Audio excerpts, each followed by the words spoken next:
Bienvenidos a un nuevo análisis.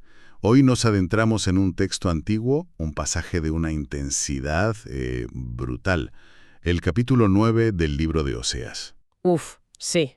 Y para entenderlo, tenemos varias interpretaciones que nos guiarán, todas coinciden en algo.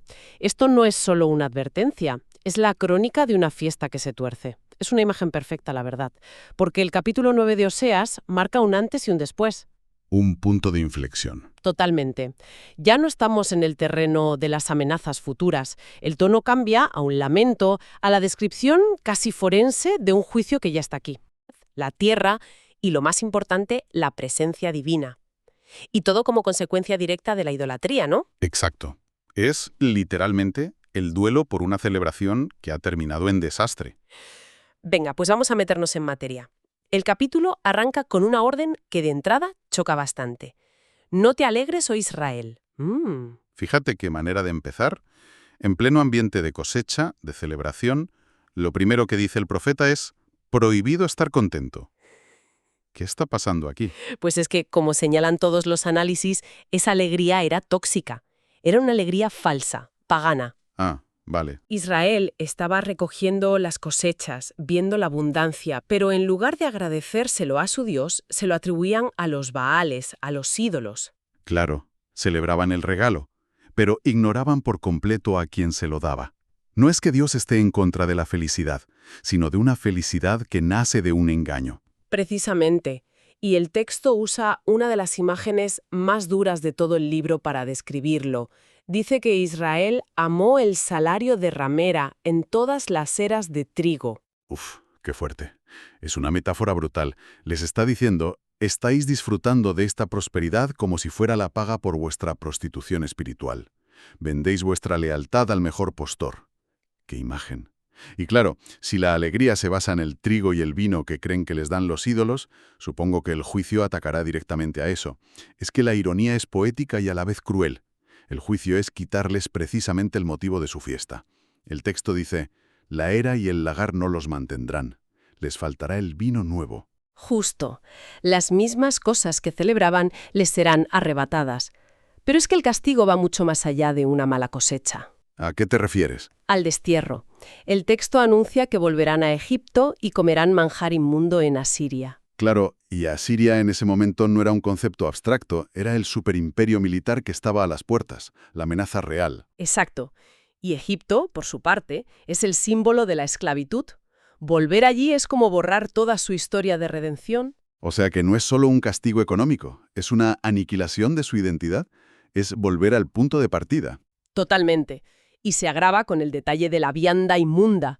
Una de las interpretaciones más interesantes lo llama pan de luto. ¿Pan de luto? Sí, un pan que, según la ley de la época, contaminaba ritualmente a quien lo comía. Y esto es más que una simple restricción dietética, ¿verdad? Claro. Para un pueblo cuya identidad se basa en ser santo, apartado para Dios. Comer algo inmundo a diario es como una contaminación existencial. Afecta al núcleo de quienes son. Se rompe la comunión con Dios a un nivel físico, diario. En cada comida. Y ahí es donde el profeta lanza una pregunta retórica en el versículo 5 que a mí me parece desoladora. ¿Qué haréis, pues, en el día de la solemnidad? ¿Y en el día de la fiesta del Señor? Hay que imaginarse la escena. Llegará el día grande del calendario, la fiesta que ha marcado a generaciones, y ellos estarán en el exilio, sin templo, sin sacrificios. La fiesta, como decíamos, se ha cancelado para siempre. Entendido. Les quitan la comida y el vino y los dejan sin poder celebrar sus fiestas verdaderas. Pero, ¿cómo reacciona la gente cuando el profeta le suelta esta bomba? Porque me imagino que no le aplaudieron. Para nada. Y esa es la siguiente sección. La reacción es de un rechazo frontal y violento. Pasan a atacar directamente al mensajero. Lo de siempre. El texto dice que el pueblo grita: necio el profeta, loco el hombre de espíritu. La táctica de siempre. Si no te gusta el mensaje, destruye al cartero. El clásico aguafiestas. Él es el único que ve el iceberg y avisa, y en lugar de hacerle caso, lo tachan de loco por querer parar la música del Titanic. Exacto. Pero el texto lo defiende. Dice que el profeta es atalaya para mi Dios sobre Efraín. La imagen del atalaya, del centinela, es clave. Su trabajo no es ser popular, No, su trabajo es estar en el puesto de vigilancia y dar la voz de alarma. El pueblo lo ve como un enemigo, pero en realidad es el único amigo fiel que les queda. Y el texto da una razón para ese rechazo, ¿no? Habla de la multitud de su iniquidad y el grande odio. Sí, y aquí los comentaristas señalan algo muy interesante. El odio del pueblo hacia el profeta es un reflejo de su propio estado interior. Su corrupción es tan grande que no pueden soportar la luz de la verdad. El mensaje del profeta expone su pecado, y su reacción es odiar al que sostiene el espejo. Justo. Y para que nadie dude de la gravedad, el texto hace una comparación que debió de dejar a todos helados. Menciona los días de Gabaa. Sí, y esa referencia es tremenda. Para quien no lo sepa, la historia de Gabaa, en el libro de los jueces, es probablemente uno de los episodios más depravados de todo el Antiguo Testamento. Una historia de una brutalidad, de violación, asesinato, una guerra civil espantosa. Usar esa comparación es como decirles, ¿creéis que habéis avanzado? No, habéis regresado al punto más bajo y oscuro de vuestra historia. Es un golpe durísimo. No es un os habéis portado mal, es un os habéis corrompido hasta la médula. Por eso la conclusión de esta sección es tan tajante. Dios se acordará de su iniquidad, castigará su pecado. El diagnóstico es terminal y la sentencia es firme. Ya no hay vuelta atrás. Vale, la situación es desoladora. Pero la siguiente parte, del versículo 10 al 14, cambia de tono. Empieza con una imagen casi nostálgica, preciosa. Sí. Dios recordando el principio de su relación con Israel como uvas en el desierto. Suena a un idilio. Cuesta entender cómo se pasa de eso a la amenaza de la esterilidad. ¿Qué pasó ahí en medio? El punto de inflexión, según el texto, tiene un nombre. Baal Peor. Baal Peor. Fue allí, en los inicios de su historia, donde el pueblo se desvió para adorar a un ídolo moabita asociado a ritos de inmoralidad. Y es justo en ese versículo donde encontramos uno de los principios psicológicos y espirituales más potentes que subrayan nuestras fuentes. ¿Cuál? Y se hicieron abominables como aquello que amaron. Espera, eso es potentísimo. No dice que hicieron cosas malas, dice que ellos mismos se convirtieron en algo malo.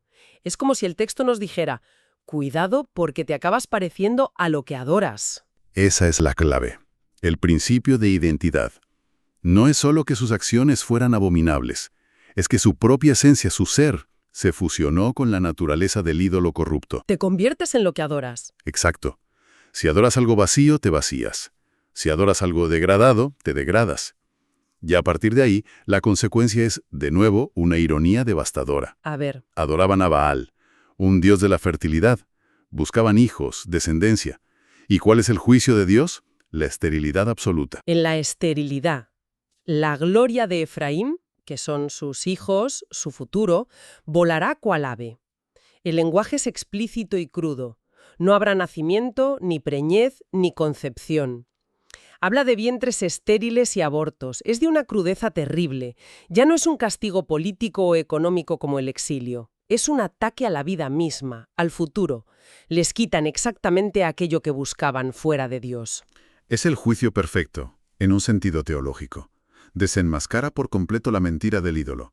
Demuestra que Baal no solo no puede darles la vida que promete, sino que adorarlo les ha llevado a perder incluso la vida que ya tenían. Es la culminación de esa alegría falsa del principio. Eso es. La búsqueda de vida en un ídolo muerto solo puede conducir a la muerte. Vale, el juicio les ha quitado la alegría, la identidad, incluso los hijos. Parece que no puede ir a peor. ¿Cómo cierra el capítulo? ¿Hay alguna puerta abierta a la esperanza o es un final demoledor? El final, en los versículos del 15 al 17, es la sentencia definitiva. Y se sitúa en un lugar concreto. Gilgal. Gilgal, un sitio con mucha historia para ellos. Mucha. Fue donde cruzaron el Jordán para entrar en la tierra prometida. Pero en tiempos de Oseas se había convertido en un foco de idolatría. La traición en un lugar sagrado duele más. Claro, es como profanar el salón de tu casa. Por eso la sentencia de Dios es tan personal. Toda la maldad de ellos fue en Gilgal. Allí, pues, les aborrecí. Y la metáfora que usa para describir el estado de la nación es final. ¿Cuál?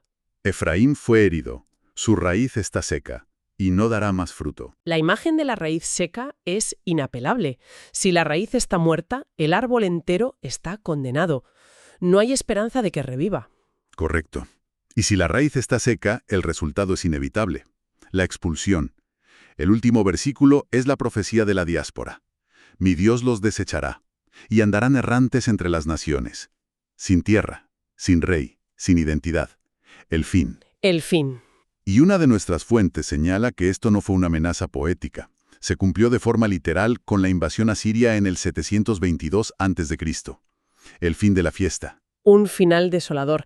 Entonces, si unimos todas las piezas de este análisis, si damos un paso atrás para ver el cuadro completo, ¿cuáles son las grandes ideas que emergen? Pues lo fascinante es ver cómo los distintos análisis convergen en 3 puntos clave. El primero es, sin duda, la ironía del juicio. Es un principio que atraviesa todo el capítulo. Reciben sistemáticamente lo contrario de lo que buscaban. Exacto. Buscan alegría a cosecha y obtienen escasez.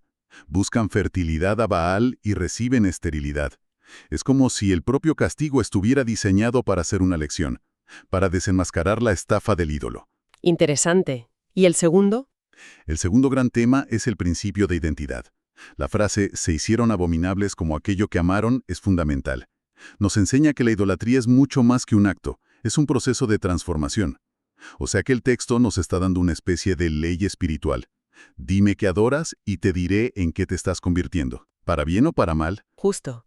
Y el tercer mensaje, que es quizás el más profundo. Es que el juicio es la dolorosa respuesta a una gracia rechazada. No es algo arbitrario de un Dios enfadado. Para nada. Es la consecuencia de una larga historia de amor y fidelidad por parte de Dios que ha sido traicionada. Por eso el capítulo recuerda tanto el amor del principio, esas uvas en el desierto, como la maldad persistente. El juicio duele tanto precisamente porque la relación que se rompe era inmensamente valiosa. Entonces, este análisis de Oseas 9 nos deja la imagen de un lamento, de un duelo profundo por una relación rota. No es tanto una lista de castigos como la descripción de las consecuencias naturales de buscar la vida lejos de su única fuente. Una advertencia solemne de cómo todo se desvanece cuando la lealtad se quiebra. Absolutamente.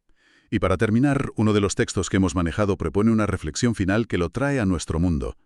Dice que aunque hoy no adoremos a Baal peor, el principio de amar un salario de ramera sigue muy vivo. ¿Cómo? Ocurre cada vez que buscamos nuestra seguridad, nuestra identidad o nuestra plenitud en el éxito profesional, en el dinero, en el poder, en cualquier cosa que no sea Dios. Y esto plantea una pregunta importante para reflexionar. A ver. ¿Qué pasa cuando esas fiestas contemporáneas se terminan? Cuando el éxito se va, el dinero se acaba o el poder se pierde. ¿Dónde queda entonces nuestra alegría y nuestro fruto?